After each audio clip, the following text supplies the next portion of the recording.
ಸಂಸತ್ತು ತನ್ನ ದೈನಂದಿನ ಕಾರ್ಯಕಲಾಪಗಳನ್ನು ಸುಗಮವಾಗಿ ನಡೆಸಲು ಮತ್ತು ಸಂಕೀರ್ಣವಾದ ವಿಷಯಗಳನ್ನು ಆಳವಾಗಿ ಅಧ್ಯಯನ ಮಾಡಲು ಸಂಸತ್ತಿನ ವಿಚಾರಣಾ ಸಮಿತಿಗಳನ್ನು ಪಾರ್ಲಿಮೆಂಟರಿ ಕಮಿಟೀಸ್ ರಚಿಸುತ್ತದೆ.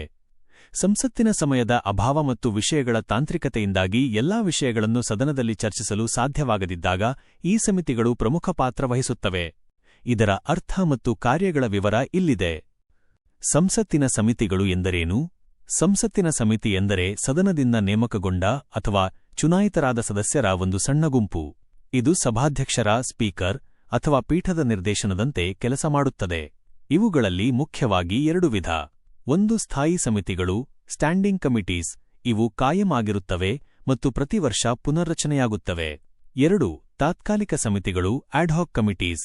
ಇವುಗಳನ್ನು ನಿರ್ದಿಷ್ಟ ಉದ್ದೇಶಕ್ಕಾಗಿ ರಚಿಸಲಾಗುತ್ತದೆ ಮತ್ತು ಕೆಲಸ ಮುಗಿದ ನಂತರ ಇವು ರದ್ದಾಗುತ್ತವೆ.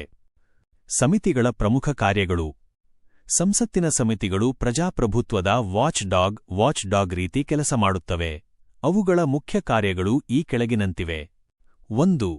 ಮಸೂದೆಗಳ ಪರಿಶೀಲನೆ, ಸ್ಕ್ರೂಟಿನಿ ಆಫ್ ಬಿಲ್ಸ್. ಯಾವುದೇ ಹೊಸ ಕಾನೂನು ಅಥವಾ ಮಸೂದೆಯನ್ನು ಜಾರಿಗೆ ತರುವ ಮೊದಲು ಅದರ ಸಾಧಕ-ಬಾಧಕಗಳನ್ನು ಈ ಸಮಿತಿಗಳು ಕೂಲಂಕಷವಾಗಿ ಪರಿಶೀಲಿಸುತ್ತವೆ. ತಜ್ಞರ ಅಭಿಪ್ರಾಯವನ್ನು ಪಡೆದು ವರದಿಯನ್ನು ಸದನಕ್ಕೆ ಸಲ್ಲಿಸುತ್ತವೆ. 2. ಹಣಕಾಸಿನ ನಿಯಂತ್ರಣ, ಫೈನಾನ್ಷಿಯಲ್ ಕಂಟ್ರೋಲ್. ಸರ್ಕಾರದ ಖರ್ಚುವೆಚ್ಚಗಳ ಮೇಲೆ ನಿಗಾ ಇಡುವುದು ಇವುಗಳ ಪ್ರಮುಖ ಕೆಲಸ. ಲೋಕಲೇಖಾ ಸಮಿತಿ, ಪಬ್ಲಿಕ್ ಅಕೌಂಟ್ಸ್ ಕಮಿಟಿ, ಸರ್ಕಾರದ ಹಣ ಸರಿಯಾದ ಉದ್ದೇಶಕ್ಕೆ ಬಳಕೆಯಾಗಿದೆಯೇ ಎಂದು ಪರಿಶೀಲಿಸುತ್ತದೆ. ಅಂದಾಜು ಸಮಿತಿ, ಎಸ್ಟಿಮೇಟ್ಸ್ ಕಮಿಟಿ, ಆಡಳಿತದಲ್ಲಿ ಮಿತವ್ಯಯ ತರಲು ಸಲಹೆ ನೀಡುತ್ತದೆ. 3. ಕಾರ್ಯಾಂಗದ ಉತ್ತರದಾಯಿತ್ವ, ಅಕೌಂಟಬಿಲಿಟಿ ಆಫ್ ಎಕ್ಸಿಕ್ಯೂಟಿವ್.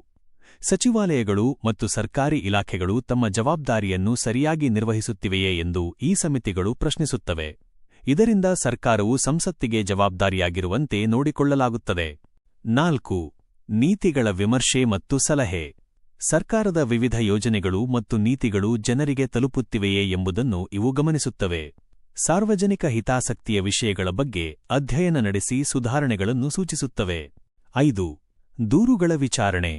ಸಾರ್ವಜನಿಕರು ನೀಡುವ ಅರ್ಜಿಗಳು ಅಥವಾ ಸಂಸತ್ ಸದಸ್ಯರ ಹಕ್ಕುಚ್ಯುತಿ ಪ್ರಕರಣಗಳ ಬಗ್ಗೆಯೂ ಈ ಸಮಿತಿಗಳು ವಿಚಾರಣೆ ನಡೆಸುತ್ತವೆ. ಸಮಿತಿಗಳ ಪ್ರಾಮುಖ್ಯತೆ ಏಕೆ? ಸಮಯದ ಉಳಿತಾಯ. ಸಂಸತ್ತಿನ ಅಮೂಲ್ಯ ಸಮಯವನ್ನು ಉಳಿಸಿ ವಿಷಯಗಳ ಆಳವಾದ ವಿಶ್ಲೇಷಣೆಗೆ ನೆರವಾಗುತ್ತವೆ. ಪಕ್ಷಾತೀತ ಚರ್ಚೆ. ಸದನದಲ್ಲಿ ನಡೆಯುವಂತೆ ಇಲ್ಲಿ ರಾಜಕೀಯ ಗದ್ದಲವಿರುವುದಿಲ್ಲ. ಸದಸ್ಯರು ಮುಕ್ತವಾಗಿ ಮತ್ತು ತಾಂತ್ರಿಕವಾಗಿ ಚರ್ಚಿಸುತ್ತಾರೆ. ತಜ್ಞರ ಬಳಕೆ. ಸಮಿತಿಗಳು ಹೊರಗಿನ ತಜ್ಞರ ಸಲಹೆಯನ್ನು ಪಡೆಯಲು ಮುಕ್ತವಾಗಿರುತ್ತವೆ.